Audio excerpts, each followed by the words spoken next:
ঈদ উল ফিতর উপলক্ষে রেল ও সড়ক পথে যাত্রা শুরু হয়েছে। রেলযাত্রার প্রথম দিনে ভোগান্তি ছাড়াই বাড়ির পথ ধরেছেন যাত্রীরা। ছুটি কাটাতে সড়ক পথেও স্বচ্ছন্দে ঢাকা ছাড়ছেন নগরবাসী। কমলাপুর রেল স্টেশন পরিদর্শন শেষে মন্ত্রী জানান, তেলের দাম বাড়ছে না, ফলে যাত্রীদের থেকে বাড়তি ভাড়া আদায়ের সুযোগ নেই।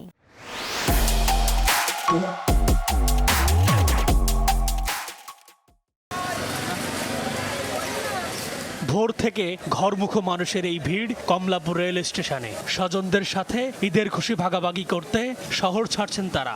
এই মিছিলে আছেন আগে ভাগে ছুটি পাওয়া কর্মজীবীরা। তবে দুর্ভোগ এড়াতে আগেই স্বজনদের পাঠিয়ে দিচ্ছেন অনেকে। ঈদ আনন্দটা খুব বেশি এবং টিকিট পাওয়াটাও ওরকম ঝামেলা হয় নাই, অনলাইনে টিকিট কাটা হয়েছে। নির্বিঘ্নে যেতে পারছি আমরা।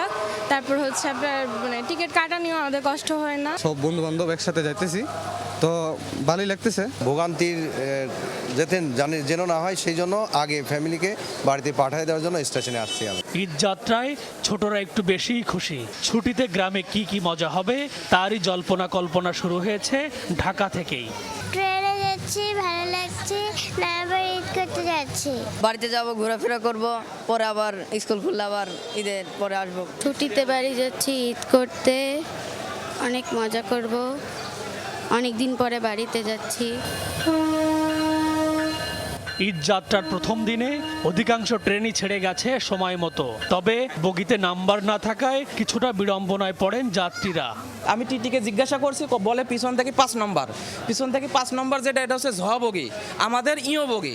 এখন এটা নিয়ে ভিতরে হাতাহাতি হইতেছে। ছ বগির লোক উঠছে, একটা গেঞ্জাম লেগে গেছে, তো মারামারি লেগেছে অলরেডি আমার সাথে। একটা ট্রেনের মধ্যে 3টা স্টিকার লাগানো, একটা ট ঝ তারপর ইও লেখানো। সকালে কমলাপুর স্টেশন পরিদর্শন করেন রেলমন্ত্রী ও প্রতিমন্ত্রী।